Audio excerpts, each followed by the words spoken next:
You're not drifting through time. You're being judged by it quietly, relentlessly, every second of every day. Whether you're curled up in comfort, paralyzed by indecision, or drowning in distraction, time keeps moving forward. It's not your friend. It's not your enemy. It's a force untouchable, unyielding, and it will leave you behind if you don't rise to meet it. 2025 doesn't care if you're ready. It doesn't slow down so you can catch your breath. It doesn't lower its demands because you're afraid. It's here, and it's watching, and whether you like it or not, this year will shape you. It will either break you down into something weaker or forge you into something stronger. The choice isn't made once, it's made daily, sometimes hourly, in the smallest and most private of decisions. So stop waiting for permission. Stop searching for the perfect moment. There is no perfect moment. There is only now and what you're willing to do with it. This year is not asking if you want to grow. It's demanding it. And the only real question left is, will you answer? Time is the great tyrant and the great redeemer. It is indifferent to your feelings, unmoved by your excuses, and deaf to your cries for mercy. Whether you act or refuse to act, the days pass. The calendar does not ask your permission to turn. It does not pause for you to get your life in order. It does not care if you are ready. It marches on absolutely, irrevocably, and without the faintest flicker of hesitation. That's the brutal truth. And it's also your salvation if you understand how to relate to it properly. You see, people often wait to start until they feel ready to pursue their career, ready to change their habits, ready to confront the chaos in their lives. But readiness is a myth if you define it emotionally. It's not a feeling. It's a decision to engage with reality as it stands, not as you wish it were. Because reality is already unfolding. The entropy of your untamed life is already costing you something. Your health, your relationships, your potential, and in the deep sense, you're always at war with time. Either you're building something that has a future, or you're letting time corrode your foundation until it collapses. There's no neutrality in this exchange. Time does not allow you to stand still. 2025 is coming. In fact, it's already here. You're in it, and it will demand something from you, whether you choose to participate or not. That demand might come in the form of hardship, or in the subtle soul weariness of another year wasted. But it will come. So the only rational position, the only mature position, is to accept the weight of that inevitability and respond with action. Not perfect action, not guaranteed success, just action, consistent, meaningful, and grounded in responsibility. When you see that time is indifferent, that it won't bend for you, something paradoxically liberating happens.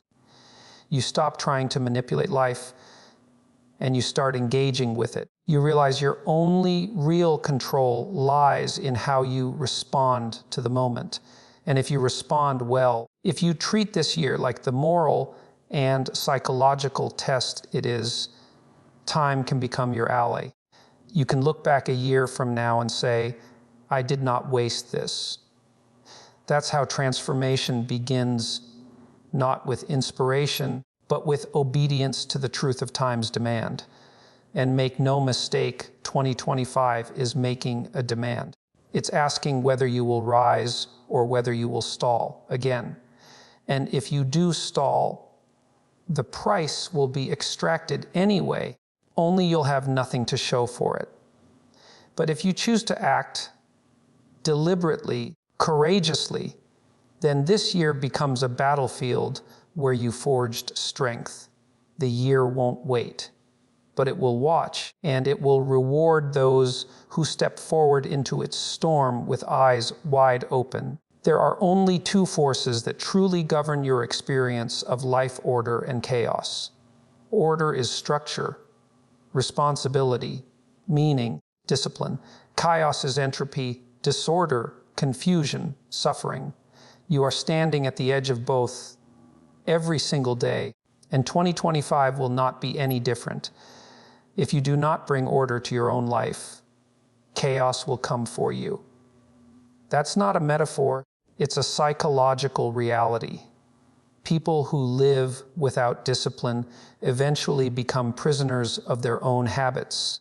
People who avoid difficult conversations eventually find themselves in relationships devoid of truth. If you don't sort yourself out, the world will do it for you, and its methods are never gentle. But the beauty is this: if you decide to bring order into your life, starting with something as simple as getting out of bed at the same time every day, you can start to carve out meaning from the void. You can begin to impose a structure on your experiences that transforms suffering into growth. Order is not perfection. Order is alignment with truth. It is the acceptance that while you may not control every variable, you are responsible for managing your domain. Think of a room in chaos: dirty clothes on the floor, garbage in the corner, dust on the shelves. That's a mirror of a disordered mind. Clean the room, not because the act itself is heroic, but because the very decision to impose order on chaos at any level strengthens your soul. That's how you build momentum. That's how you earn the right to confront larger battles. And when you don't, when you let entropy win, the cost is compounded. An untidy room becomes a neglected home. A neglected home becomes a fractured family. A fractured family becomes a broken generation. It spirals fast. That's the dark miracle of chaos. It doesn't need your permission to spread. It just needs your indifference. So in 2025, you must pick a side. Will you submit to the drift, or will you swim against it? Will you create order, or will you become another casualty of chaos? This isn't philosophical abstraction. It's a matter of psychological survival. If you build order into your routines, your values, your conversations, then you give yourself a fighting chance. If not, don't be surprised when the chaos of the external world mirrors the disarray inside you. The line between order and chaos runs straight through your soul, and 2025 is asking where you stand. One of the great fallacies of modern life is the illusion of infinite time.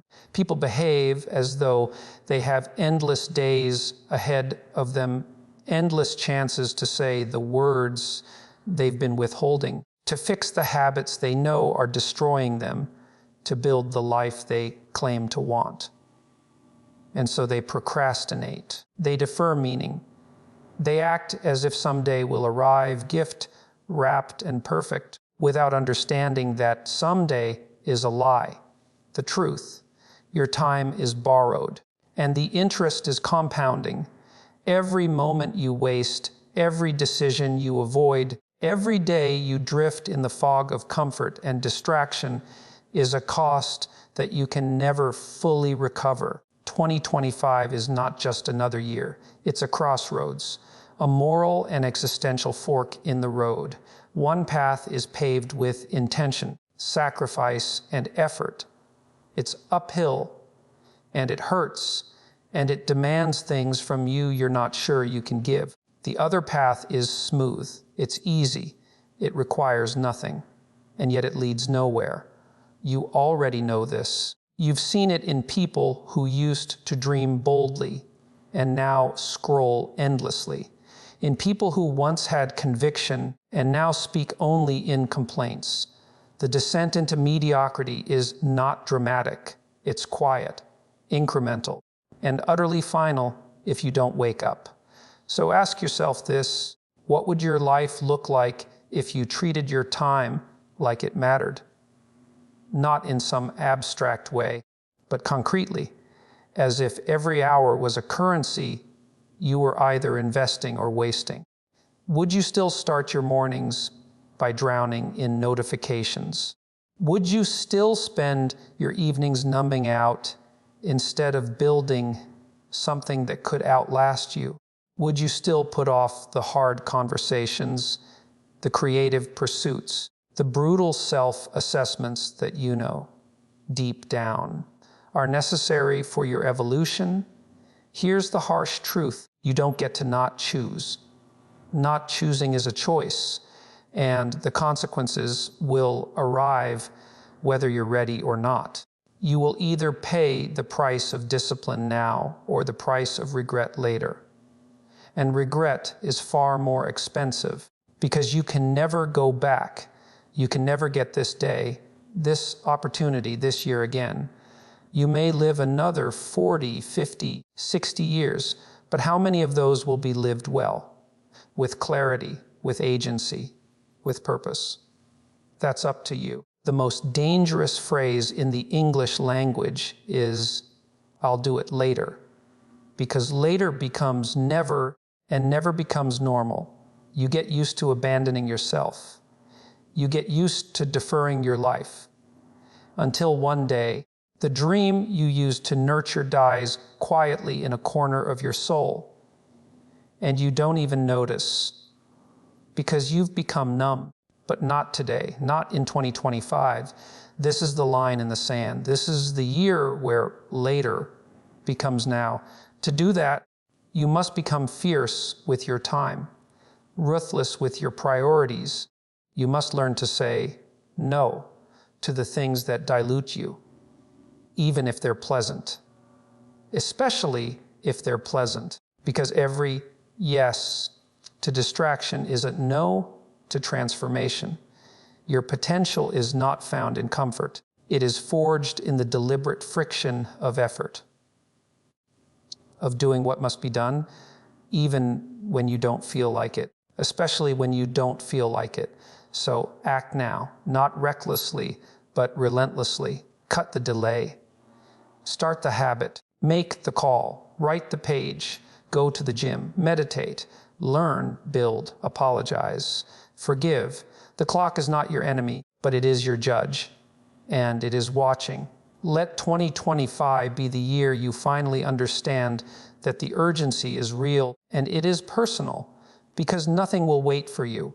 Not your potential, not your relationships, not your health, not your life. This is your moment. Take it. Growth is not accidental. You don't stumble into strength. You don't trip over success.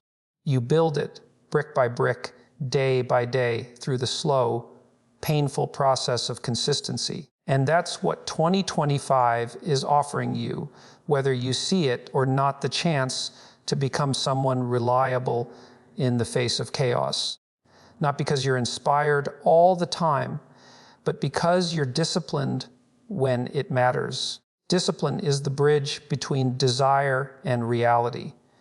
You may want a better body, a sharper mind, a stronger soul, but you don't get any of that by wishing.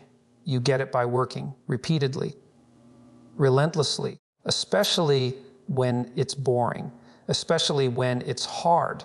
The lie we've been sold is that growth should feel good, that you should always be motivated, that if you don't feel like doing it, it must not be the right time. Nonsense. Growth often feels like failure in real time. It feels like confusion, discomfort, doubt. But those are the signs you're in the right place, not avoiding the work, but in the very center of it. The ones who win this year are not the ones with the best plans or the most talent. It's the ones who stick with the work long after the feeling is gone. So don't wait to feel ready. Choose to be consistent. Show up tired. Show up uncertain, but show up. Let the discipline shape you into someone you can trust, because in the end, that's what matters most. When everything else falls apart, you need to be someone who doesn't. Adversity is not a detour. It is the path. And 2025 will not spare you from suffering. That's not a threat, it's a guarantee. Things will go wrong. People will disappoint you. Plans will unravel. But here's the deeper truth. It's not the hardship that breaks people. It's their refusal to extract meaning from it. Pain without purpose is just suffering. But pain that's integrated, understood, transformed, turned into fuel, that becomes power. Too often, people ask, why me, when life strikes? But the more useful question is, what now? Because hardship doesn't mean you've failed. It means you're alive. It means you're being tested. And if you respond well, not perfectly, but honestly, you don't just endure the blow, you grow stronger because of it. Think of the gym. Muscles grow by being torn and rebuilt. The soul is no different. So in 2025, when hardship comes, and it will, don't collapse. Don't dramatize it. Don't run from it. Ask, what is this trying to teach me? Maybe it's resilience. Maybe it's humility. Maybe it's a reminder that you've drifted from your values. Whatever it is, use it. Let it sharpen you.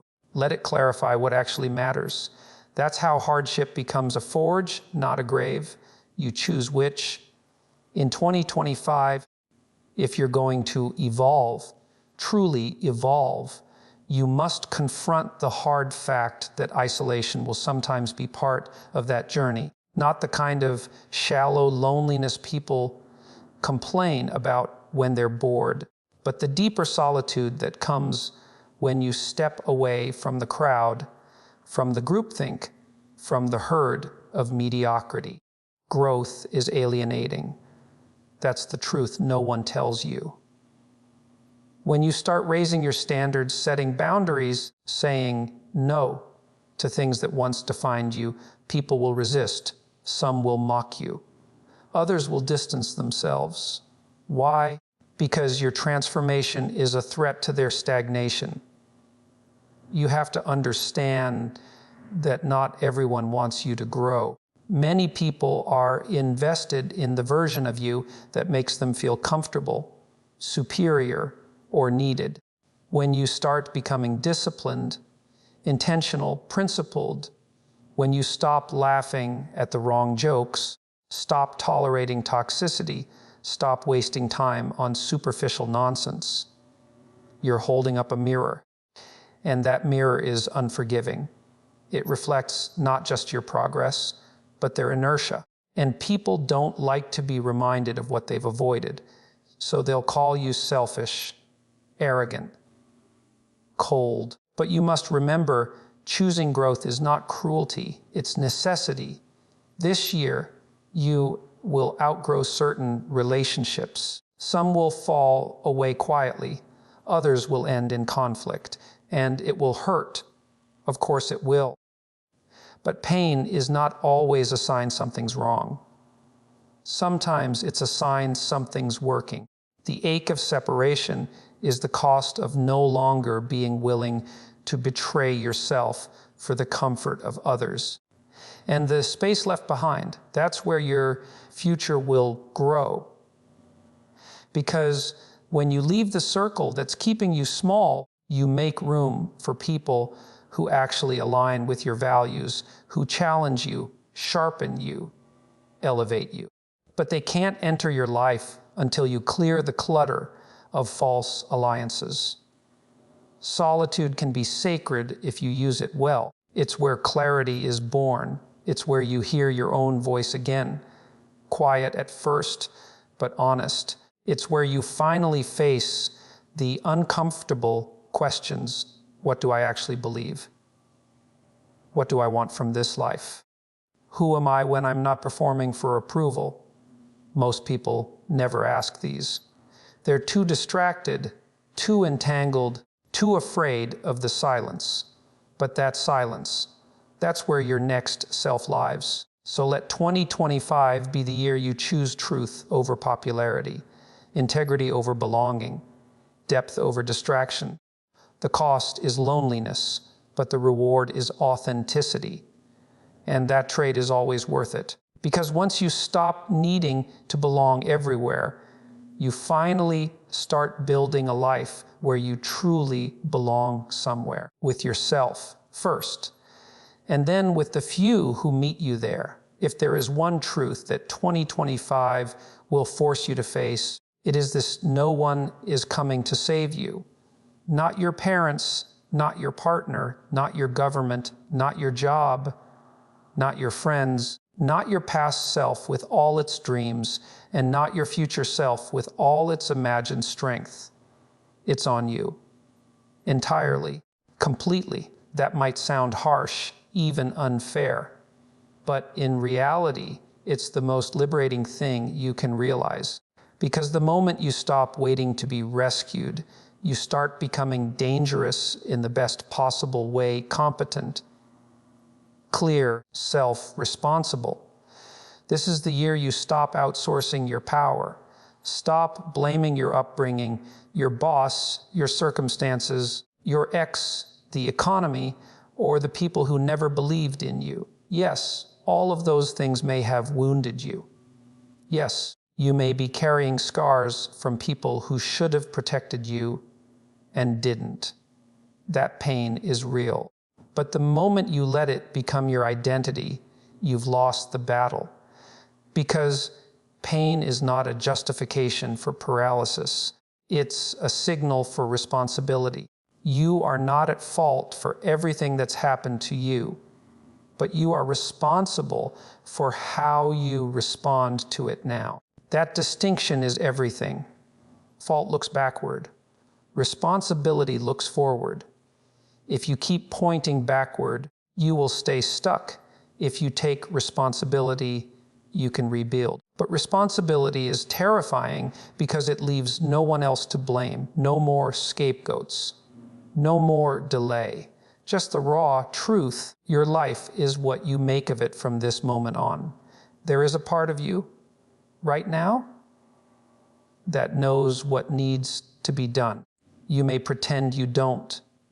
You may distract yourself with noise, with performance, with overthinking. But beneath all that is a still, steady voice that says, get up, clean your room, end that toxic relationship, start the project, apologize, forgive, grow up, no more waiting.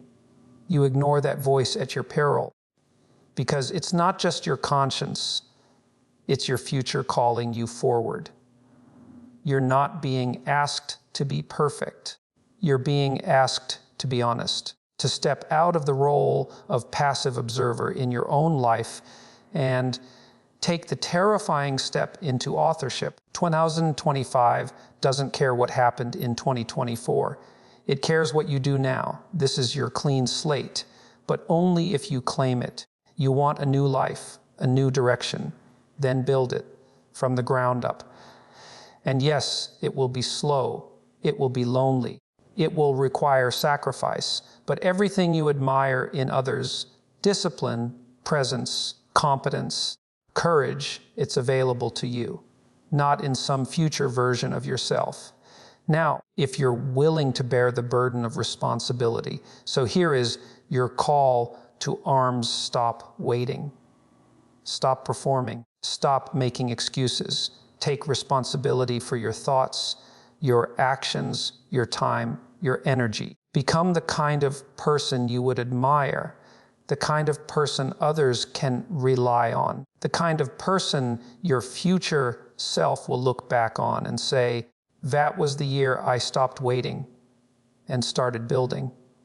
No more hesitation. No more deferral. 2025 is your year, but only if you take it. And no one is coming to do it for you. So here we are. No more theories, no more distractions, no more illusions.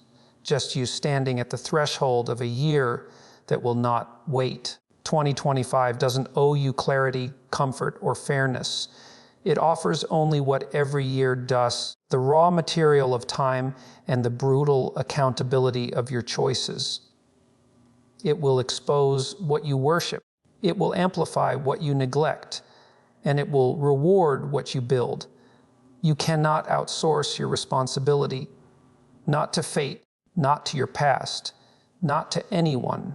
The weight is yours to carry. But within that weight is meaning. Within that burden is the potential for transformation. And you must decide now, will this be another year blurred by excuses and passive drifting? Or will it be the year you finally drew the line, stood your ground, and chose to become someone formidable? Because the truth is this: the world is hard, life is complex, but the alternative to rising is falling. There is no stasis if you aren't becoming stronger, more disciplined, more integrated. You are being eroded, softened, hollowed out by your own avoidance. So let this be the year you step forward, not because it's easy, not because you're ready, but because it's required. You don't need more time. You need to act with the time you've been given. You need to bring order to your chaos, discipline to your desires, and vision to your suffering. 2025 is here, and it will shape you whether you're ready or not. Choose who you'll be when it does,